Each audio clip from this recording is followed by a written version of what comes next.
Hello aspirant, स्वागत है आप सबका मेरे इस वीडियो में। आज के इस वीडियो में हम लोग एयरफोर्स एक्स ग्रुप का मैथ्स का पूरा सिलेबस डिस्कस करेंगे, फुली सिलेबस डिस्कस करेंगे वेटेज के साथ। सबसे पहले मैं उम्मीद करता हूं कि आप सब लोग अच्छे से होंगे इस पैंडेमिक में, और अपना ख्याल और अपना फैमिली का ख्याल जरूर रखिएगा। ये वीडियो किसके लिए है? ये वीडियो उसके लिए है जो अभी प्रिपरेशन कर रहे हैं या जो प्रिपरेशन करने वाले हैं। देखिए, ये जो सिलेबस है, ज्यादा कुछ इसमें डिफरेंस नहीं होगा। आज 2021 चल रहा है, 2022 हो या आगे फर्दर जितने भी ईयर्स आने वाले हैं, उनमें भी सिलेबस लगभग सेम रहेगा। अगर चेंज भी होगा तो थोड़ा सा ट्रेंड चेंज हो सकता है। बाकी यही ट्रेंड चलता आ रहा है जो मैं अभी आपके साथ डिस्कस करूंगा। बहुत सालों से ये ट्रेंड चलता आ रहा है। तो चलिए डिस्कस करते हैं। सबसे पहले हम बात करेंगे कि मैथ्स का जो फुल सिलेबस है एक्स ग्रुप में जो पूछे जाने वाला, वो ये 4 कैटेगरी है। पूरे सिलेबस को, मैथ्स के पूरे सिलेबस को मैंने 4 कैटेगरी में डिवाइड किया हुआ है। फर्स्ट जो कैटेगरी है वो ट्रिग्नोमेट्री है, second algebra, third calculus and fourth one is coordinate geometry.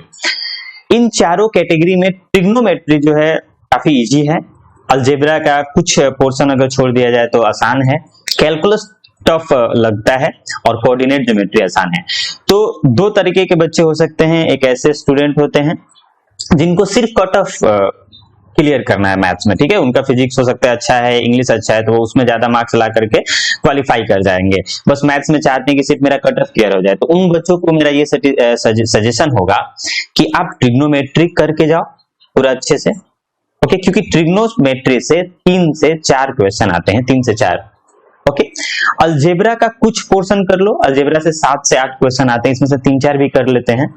और अगर कोऑर्डिनेट से आपने क्वेश्चन कर लिया, कोऑर्डिनेट से 4 से 5 क्वेश्चन आते हैं, तो इन तीनों से ट्रिग्नोमेट्री कर लो पूरा, अलजेब्रा का कुछ पोर्शन करो, जो टफ लगता है उसको छोड़ दो, कोऑर्डिनेट का सारा करो। अगर आप ये पोर्शन कर लोगे तो कट ऑफ आसानी से क्लियर हो जाएगा। कुछ बच्चे हैं जो मैथ्स में ज्यादा अच्छा मार्क्स लाने के लिए प्रिपरेशन कर रहे हैं, उनका मैथ्स अच्छा है, तो उन बच्चों को तो मेरा ये एडवाइस होगा कि वो सारे चैप्टर्स को अच्छे से करेंगे ताकि आपका 25 में 25 मार्क्स आ जाए। कैलकुलस से 8 से 9 क्वेश्चन पूछा जाता है। ये जो ट्रेंड मैं आपको दिखा रहा हूं, ये बहुत साल पहले से चला आ रहा है, जो ट्रेंड है, ऑफिशियल ट्रेंड मैं आपको दिखा रहा हूं। ट्रिग्नोमेट्री से 3 से 4 क्वेश्चन रहते हैं, अलजेब्रा से 7 से 8 क्वेश्चन, क्योंकि अलजेब्रा काफी ज्यादा है। आपको पता होगा कि एयरफोर्स का मैथ्स का जो सिलेबस है उसमें 28 चैप्टर्स हैं, राइट, 28 चैप्टर्स, जिसमें से 25 क्वेश्चंस आते हैं। तो जाहिर सी बात है कि इसमें से कुछ ऐसे चैप्टर्स होंगे जिनसे क्वेश्चंस आते ही नहीं है, और कुछ ऐसे चैप्टर्स है जिनसे क्वेश्चंस आना तय रहता है, ठीक है। तो हम लोग उसकी बात करेंगे कि कौन से ऐसे चैप्टर्स है जिनसे क्वेश्चंस नहीं आते हैं या आने का बहुत कम चांस रहता है, और ऐसे कौन से चैप्टर्स है जिनसे क्वेश्चन बहुत ज्यादा पूछा जाता है। तो देखो, ऐसे स्टडी करने से फायदा होता है, आपका एग्जाम निकलने का जो प्रोबेबिलिटी है वो काफी हाई हो जाता है। हम लोग क्या करते हैं कि मैथ्स निकालते हैं और सब कुछ बनाने लगते हैं, हर क्वेश्चंस करने लगते हैं। आपको वैसे नहीं करना है, आपको थोड़ा सा स्मार्ट वे में पढ़ाई करना है, स्मार्ट वे में स्टडी करना है। अगर आप स्मार्ट वे में पढ़ोगे तो कम टाइम में ज्यादा स्कोर कर पाओगे, ठीक है। तो चलिए आगे बढ़ते हैं। फर्स्ट ट्रिग्नोमेट्री पार्ट की अगर हम बात करें तो ट्रिग्नोमेट्री में जो आपके स्क्रीन के ऊपर ये सारे चैप्टर्स हैं, trigonometric identities, equation, properties of triangle, inverse trigonometric function और हाइट एंड डिस्टेंस, इनसे क्वेश्चंस आते हैं। ये आपके सिलेबस में है। तो इसमें भी हम लोग बात करते हैं, आपको मैंने पहले ही बता दिया कि ट्रिग्नोमेट्री से 3 से 4 क्वेश्चंस आते हैं। तो अब इसमें देखते हैं कि किस चैप्टर से कौन कौन से क्वेश्चंस आते हैं। देखो, ट्रिग्नोमेट्रिक आइडेंटिटी ये काफी इंपॉर्टेंट है आपके एग्जाम के पॉइंट ऑफ व्यू से। इससे क्वेश्चन आना तय रहता है, और इससे 1 से लेकर के 2 क्वेश्चन आता है। 1 आ सकता है या 2, मैक्सिमम 2 आ सकता है, उससे ज्यादा नहीं आ सकता है। ट्रिग्नोमेट्रिक आइडेंटिटी में आप लोगों को जो 10th का बेसिक ट्रिग्नोमेट्री होता है वो, या 11th का जो बेसिक ट्रिग्नोमेट्री होता है वो आता है इसमें, ठीक है। ट्रिग्नोमेट्रिक इक्वेशन एग्जाम से ज्यादा इंपॉर्टेंट चैप्टर नहीं है, पर फिर भी इससे 1 क्वेश्चन आ सकता है या नहीं भी आ सकता है। तो 0 से लेके 1 तक का इसमें स्कोप है कि एक आ भी सकता है या नहीं भी आ सकता है, ठीक है। आ सकता है ये फिक्स है, इसमें तो आता ही है, 1 या 2 क्वेश्चन रहेगा, इसमें आ भी सकता है नहीं भी आ सकता है। प्रॉपर्टीज ऑफ ट्रायंगल से भी वही, ज्यादा इंपॉर्टेंट नहीं है, इससे नहीं आने और आने का यानी कि 0 से लेके 1 तक का प्रोबेबिलिटी होता है। प्रॉपर्टीज ऑफ ट्रायंगल में आप लोग से सरकम सेंटर पूछ सकता है, सरकम रेडियस पूछ सकता है, तो इस तरीके का क्वेश्चन आता है, सरकम सेंटर, सरकम रेडियस, इस टाइप का जो ट्रायंगल के प्रॉपर्टीज है, मेनली ट्रायंगल वाले पार्ट से। इनवर्स ट्रिग्नोमेट्रिक फंक्शन, ये इंपॉर्टेंट है आपको, जिसको आईटीएफ भी बोला जाता है, inverse trigonometric function. Inverse trigonometric function से एक क्वेश्चन आना बिल्कुल तय है कि इससे आएगा। तो इन ट्रिग्नोमेट्रिक आइडेंटिटी से और इनवर्स ट्रिग्नोमेट्रिक फंक्शन से, इन दो चैप्टर से एक एक क्वेश्चन आना फिक्स रहता है। तो दो क्वेश्चन यहां से हो गए। हाइट एंड डिस्टेंस उतना ज्यादा इंपॉर्टेंट नहीं है इसमें भी, बट हो सकता है कि एक क्वेश्चन आ जाए और नहीं भी आए। तो आप देखोगे, अगर एनालिसिस करते हैं अगर हम पूरे ट्रिग्नोमेट्री का, तो पता चलता है कि ट्रिग्नोमेट्रिक आइडेंटिटी और इनवर्स ट्रिग्नोमेट्रिक फंक्शन, इन दोनों चैप्टर को काफी अच्छे से करना है, ताकि आपका 2 नंबर यहाँ पे एकदम बन जाए, 2 से 3 मार्क्स। और बाकी चैप्टर को भी करना है, करके जाना है, ऐसे नहीं जाना है। बाकी ट्रिग्नोमेट्री इक्वेशन भी आसान है, जब मैं लेक्चर डालूंगा ट्रिग्नोमेट्री का तो मैं आप लोगों को ट्रिक वाइज, क्योंकि ये तो आप बोर्ड के लिए तो नहीं पढ़ रहे हो, क्योंकि आप कॉम्पिटिटिव एग्जाम के लिए पढ़ रहे हो, तो इसमें ट्रिक का भी हम लोग यूज करेंगे, बट ज्यादा फोकस ट्रिक पे नहीं करना है। देखो, मैं ये नहीं बोलूंगा कि आप ट्रिक का यूज मत करो, ट्रिक यूज करना है, पर देखो बहुत ज्यादा जरूरी है कि आपको हर चीज का बेसिक पता होना चाहिए, कंसेप्ट पता होना चाहिए। अगर आपको कंसेप्ट पता रहेगा तो आप कोई भी क्वेश्चंस कर पाओगे, ठीक है। तो ट्रिग्नोमेट्री का कुछ वेटेज इस तरीके से आपको एग्जाम में देखने को मिलेगा। नेक्स्ट बात करते हैं अलजेब्रा। अलजेब्रा काफी वास्ट है, आप 11th पढ़े हो भी होगे, 12th भी पढ़े होगे, तो आपको लगा भी होगा कि अलजेब्रा वास्ट है। इस अलजेब्रा से 7 से 8 क्वेश्चन आने का प्रोबेबिलिटी। इसमें मैं सबसे पहले वो बताऊंगा जो आपको क्वेश्चंस करने हैं, सॉरी जो चैप्टर्स आपको करने हैं, जरूरी है करना, क्योंकि आसान है और स्कोरिंग है। सेट थ्योरी आप जरूर करो। सेट थ्योरी से एक क्वेश्चन आना बिल्कुल फिक्स रहता है, जहां एक क्वेश्चन आएगा सेट थ्योरी से, राइट। उसके बाद अगर हम बात करें बाइनोमियल थ्योरम की, तो बाइनोमियल थ्योरम से भी एक क्वेश्चन आना तय रहता है, ठीक है। बाइनोमियल थ्योरम का आप क्वेश्चन मेरे जो पिछले लेक्चर उसमें देखोगे वो है भी। तो PNC, permutation and combination, permutation and combination की अगर हम बात करें तो इससे भी एक क्वेश्चन फिक्स रहता है, ठीक है ना, ज्यादा कुछ टॉप नहीं रहता है। परमुटेशन करवाता है या आपसे कॉम्बिनेशन पे बेस्ड क्वेश्चन रहता है, एनसीआर वगैरह टाइप पे, उसमें कुछ जो रिजल्ट है कॉम्बिनेशन के उस पे बेस्ड क्वेश्चंस रहते हैं। इसमें फॉर्मूला बेस्ड क्वेश्चन होता है, आप इसको भी आसानी से कर सकते हो। प्रोबेबिलिटी की अगर हम बात करें तो प्रोबेबिलिटी बहुत इंपॉर्टेंट है, क्योंकि इससे 1 से 2 क्वेश्चन आने का चांस रहता है, 1 या 2 क्वेश्चन आ सकता है, राइट। प्रोबेबिलिटी में भी बहुत तरीके के क्वेश्चंस मिलेंगे, आपको प्रैक्टिस करना है, ट्रिक के साथ मैं आपको समझाऊंगा। तो प्रोबेबिलिटी से 1 से 2 क्वेश्चन आ सकता है। स्टैटिस्टिक्स की अगर हम बात करें तो स्टैटिस्टिक्स जो है एयरफोर्स पॉइंट ऑफ व्यू से उतना ज्यादा इंपॉर्टेंट नहीं है, पर हो सकता है कि एक आ जाए या नहीं आने का भी प्रोबेबिलिटी रहता है। यहाँ पे लीनियर इक्वेशन से भी वही 0 से 1 क्वेश्चन आने की प्रोबेबिलिटी रहता है, राइट। अगर हम बात करें कॉम्प्लेक्स नंबर की, तो ये बहुत इंपॉर्टेंट है। कॉम्प्लेक्स नंबर आपको अच्छे से करके जाना है। क्वाड्रेटिक इक्वेशन वाला पार्ट भी थोड़ा सा हम लोग करेंगे। क्वाड्रेटिक इक्वेशन में मेनली हम लोगों को रूट्स वाला पार्ट देखना है, रूट्स या सॉल्यूशन वाला part, right. Roots and solution वाले पार्ट से क्वेश्चन पूछा जाता है। कॉम्प्लेक्स नंबर की अगर हम बात करें, और ये भी बात कर ले कि कॉम्प्लेक्स नंबर और क्वाड्रेटिक इक्वेशन से आपका जो क्वेश्चन आता है वो 2 क्वेश्चन फिक्स रहता है। देखो, अगर कॉम्प्लेक्स से 2 आ गया तो क्वाड्रेटिक से नहीं आएगा, या एक ही क्वेश्चन दोनों से आएगा। तो और कॉम्प्लेक्स में आपको omega, cube root of unity जिसको हम लोग बोलते हैं, ओमेगा वाला क्वेश्चन आता है, ठीक है। या आपको ओमेगा बेस्ड क्वेश्चन रहेगा। कॉम्प्लेक्स में प्रॉपर्टीज जो होते हैं, कॉन्जुगेट वाला, कॉन्जुगेट क्वेश्चन, कॉन्जुगेट से रिलेटेड क्वेश्चन, ठीक है, आर्गुमेंट से रिलेटेड क्वेश्चन, तो इस टाइप के क्वेश्चंस आपको रहते हैं। तो मैं आपको काफी सारा कुछ डिस्कस करने वाला हूं, ठीक है। तो कॉम्प्लेक्स नंबर बहुत इंपॉर्टेंट है, इससे 2 क्वेश्चन आना बिल्कुल तय रहता है। लॉगरिथम से 1 क्वेश्चन, देखो लॉगरिथम को पढ़ के ही जाना है, क्योंकि 1 क्वेश्चन आता है और सारे प्रॉपर्टीज बेस्ड क्वेश्चंस रहते हैं। सारे लॉगरिथम में जितने भी क्वेश्चंस आते हैं सब प्रॉपर्टी बेस्ड रहते हैं, राइट। जैसे कि आपने पढ़ा होगा कि log AB का वैल्यू क्या होता है, log AB is equals to log A plus log B होता है। तो इस तरीके के question, log A by B, तो इस तरीके के क्वेश्चन आपको देखने को मिलेगा कि ये होता है log A minus log B। तो A पावर M वाला टाइप का क्वेश्चन, या log A पावर M को हम लोग लिख सकते हैं M log A। तो मैं डिस्कस करूंगा जब पढ़ाऊंगा आपको लॉगरिथम। तो एक क्वेश्चन इससे आना बिल्कुल फिक्स रहता है। सीक्वेंस एंड सीरीज की अगर हम बात करें तो सीक्वेंस एंड सीरीज से भी एक क्वेश्चन तय है कि आएगा, इससे एक क्वेश्चन आता है। बेसिकली सीक्वेंस एंड सीरीज की अगर हम बात करें तो सीक्वेंस एंड सीरीज में आपको एपी से, जीपी से और एचपी से क्वेश्चंस पूछे जाते हैं, राइट। बहुत सिंपल सा क्वेश्चन पूछा जाएगा कि सम ऑफ एपी या सम ऑफ जीपी के से क्वेश्चन। और इसमें भी मैं आपको बता दूं कि जीपी से क्वेश्चन आने का प्रोबेबिलिटी ज्यादा रहता है। जीपी से क्वेश्चंस मैंने देखे हैं कि ज्यादा क्वेश्चन पूछा जाता है, तो आपको जीपी पे ज्यादा पकड़ बना के रखना है। वैसे एपी भी पढ़ना है, एसपी भी पढ़ना है। वेक्टर अलजेब्रा की अगर हम बात करें तो वेक्टर अलजेब्रा से भी एक क्वेश्चन आता है, ठीक है। वेक्टर अलजेब्रा में आप लोगों को बहुत सारी चीजें देखने को मिलती हैं, जैसे कि स्केलर प्रोडक्ट क्या होता है, वेक्टर प्रोडक्ट क्या होता है, ठीक है। इस तरीके का क्वेश्चन मिलेगा, तो इससे एक क्वेश्चन देखिए। ये determinant and matrix, this is very important. ये जो दो पार्ट है ये भी एयरफोर्स पॉइंट ऑफ व्यू से या किसी भी एग्जाम के पॉइंट ऑफ व्यू से बहुत इंपॉर्टेंट होता है। 12th का पार्ट है ये। तो अगर हम डिटर्मिनेंट की बात करें तो डिटर्मिनेंट और मैट्रिक्स, इससे एक एक मार्क्स का क्वेश्चन आता है। एक मार्क्स डिटर्मिनेंट का और एक मार्क्स मैट्रिक्स का। तो दो क्वेश्चन यहां से आपको पूछता है, तो ये भी आपको करके जाना है, काफी अच्छे से करके जाना है। डिटर्मिनेंट में आपको किसी भी एक डिटर्मिनेंट का वैल्यू पूछता है, राइट। मैट्रिक्स में भी प्रॉपर्टी बेस्ड मैट्रिक्स आता है, तो ठीक है। इस जब मैं डिटरमिनेंट और मैट्रिक्स पढ़ाऊंगा तो उसमें बात करेंगे ज्यादा डिटेल्स में। तो अभी आप लोगों को ये पता होना चाहिए कि डिटरमिनेंट और मैट्रिक्स से भी इक्वेशन आते हैं। तो ये जो अलजेब्रा है, ये पूरा ये अलजेब्रा का एनालिसिस है। 7 से 8 क्वेश्चंस आने का प्रोबेबिलिटी रहता है। तो मैं ये आपको बोलूंगा कि जिनको सिर्फ कट ऑफ क्लियर करना है वो सेट थ्योरी पढ़ के जाएंगे, क्योंकि आसान है। सेट थ्योरी आपको समझ में भी आ जाएगा। सेट थ्योरी, प्रोबेबिलिटी, यहां से आपको लॉगरिथम जरूर पढ़ लेना है, ठीक है। उसके बाद अगर आपको जो आसान चैप्टर लगता हो, आप जिसमें ज्यादा कंफर्टेबल है, उन चैप्टर्स को पढ़ के जाना है। अब जैसे डिटरमिनेंट एंड मैट्रिक्स फिक्स है, तो इसको तो आपको थोड़ा सा देखकर जाना ही होगा, क्योंकि इससे क्वेश्चन आना तय रहता है। नेक्स्ट अगर हम बात करते हैं कैलकुलस की, जो कि काफी टफ लगता है स्टूडेंट्स को, और बात किया जाए तो हाँ टफ है, पर उतना ज्यादा टफ नहीं है।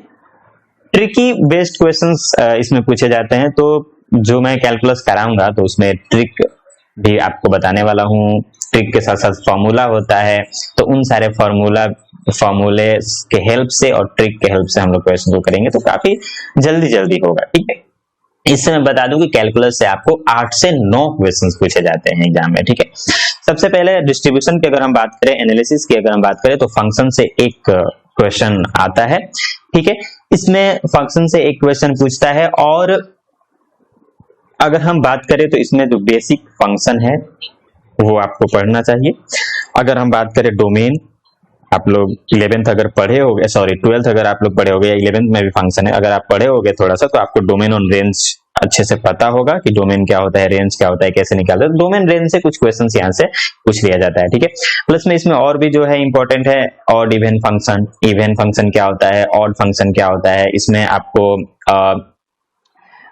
कुछ मैपिंग्स के भी क्वेश्चन पूछे जा सकते हैं। प्लस आपको अगर पता होगा इसमें कंपोजिट फंक्शन से भी क्वेश्चन आ जाते हैं। तो ये सारे जो पार्ट्स हैं आपको करके जाना होगा। तो फंक्शन आप जरूर पढ़ना, इनको कट ऑफ क्लियर करना है, वो भी आसान होता है। लिमिट, कंटिन्यूटी एंड डिफरेंशिएबिलिटी की अगर हम बात करें तो इससे एक क्वेश्चन आता है, या तो ज्यादा चांस रहता है लिमिट से पूछना, आपसे किसी भी एक फंक्शन का लिमिट निकलवा सकता है, right. Limit x approaches to 0 sin x divided by x, इस तरीके का क्वेश्चंस पूछे जा सकते हैं, ठीक है।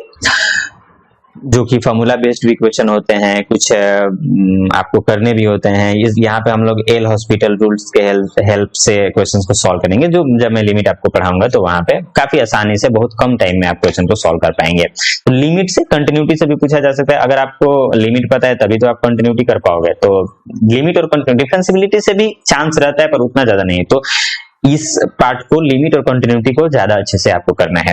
डिफरेंशिएशन की अगर हम बात करें तो डिफरेंशिएशन काफी इंपॉर्टेंट है। इससे 1 से 2 क्वेश्चन आने का चांस रहता है। dy by dx इसमें निकालने के लिए देगा, dy by dx find out करने के लिए देगा। आपको डबल डिफरेंशिएशन भी निकालने के लिए आ सकता है, यानी कि d2y over dx square, double differentiation भी निकलवा सकता है। तो these are the parts of differentiation, जो कि आपको देखना है, अच्छे से करना है।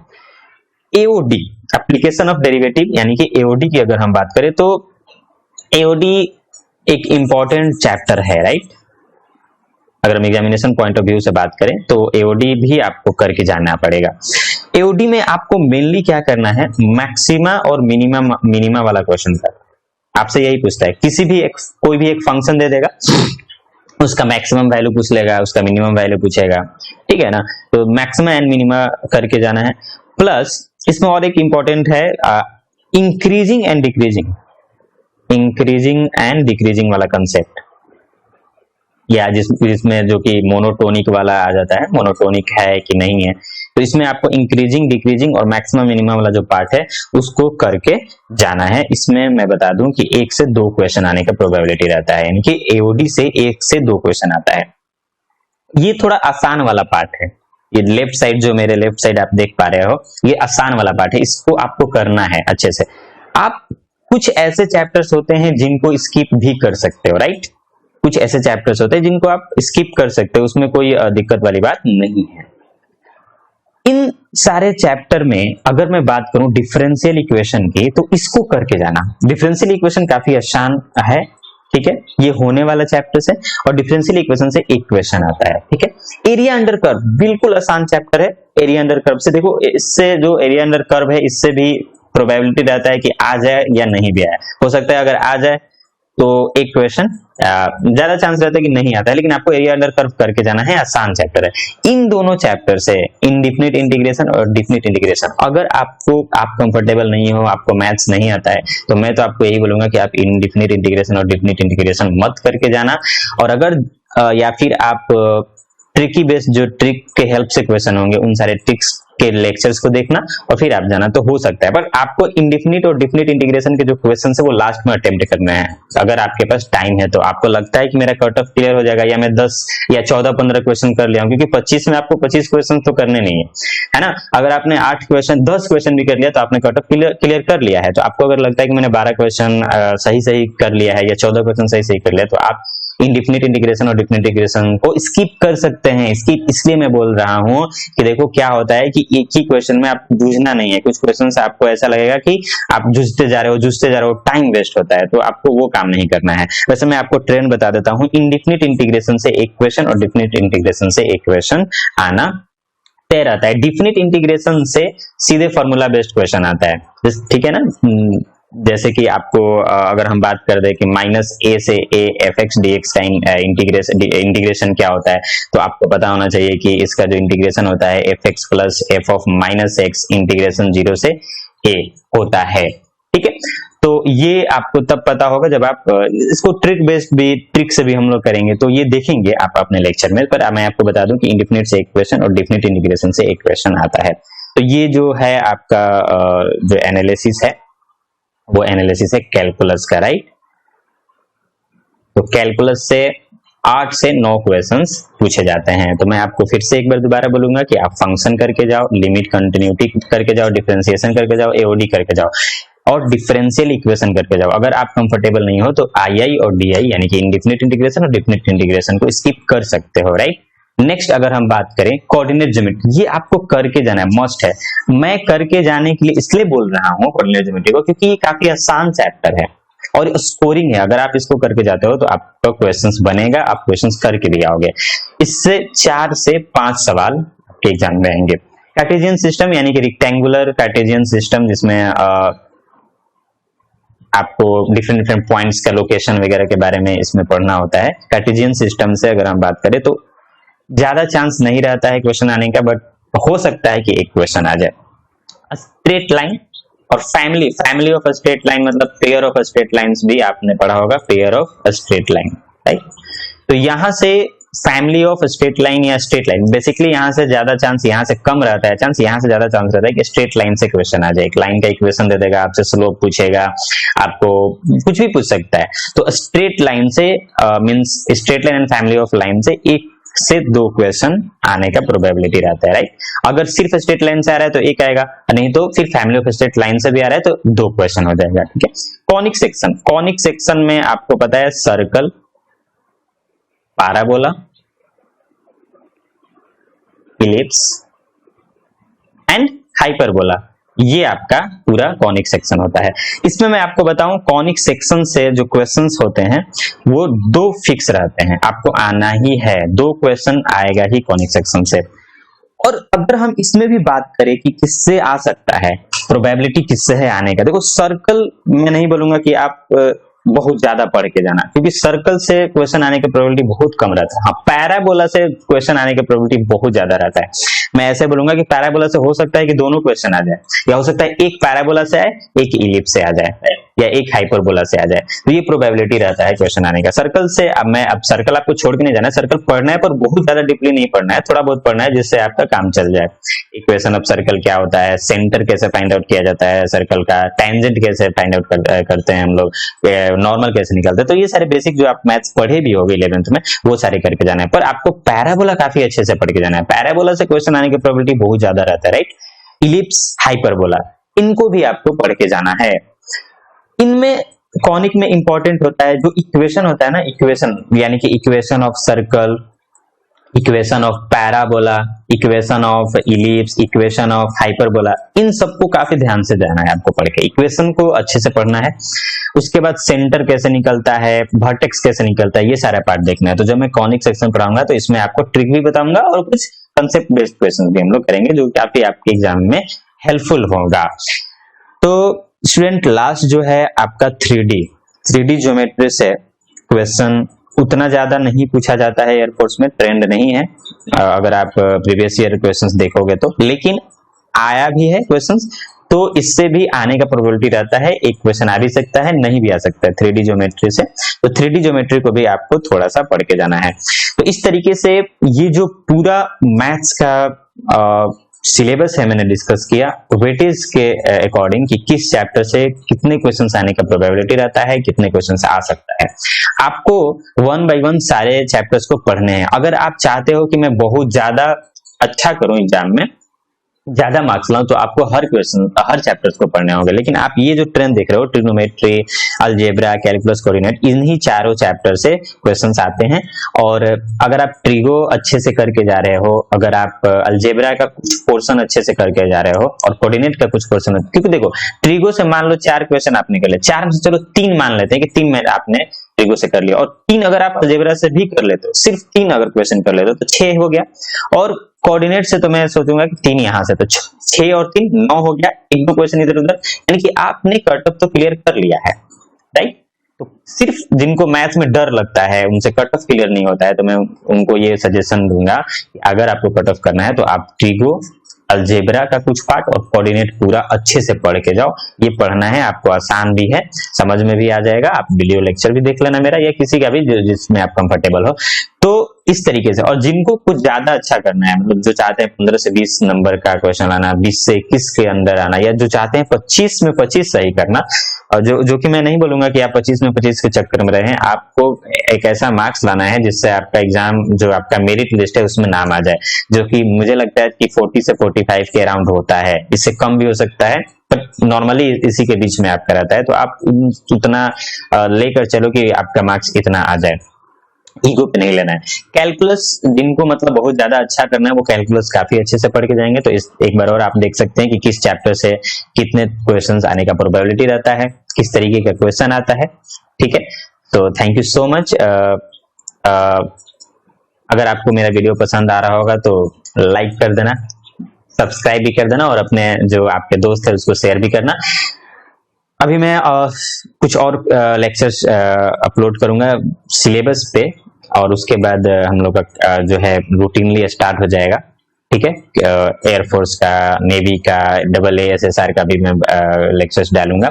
उसके बाद एनडीए का भी, अभी एनडीए पे थोड़ा सा वर्क अभी कर रहा हूँ, तो एनडीए भी उम्मीद करता हूँ कि जल्द से जल्द एनडीए पे भी मैं आपको लेक्चर डालूंगा। तो थैंक यू सो मच आप वीडियो देखने के लिए। तो लाइक और सब्सक्राइब करना नहीं भूले। Thank you so much.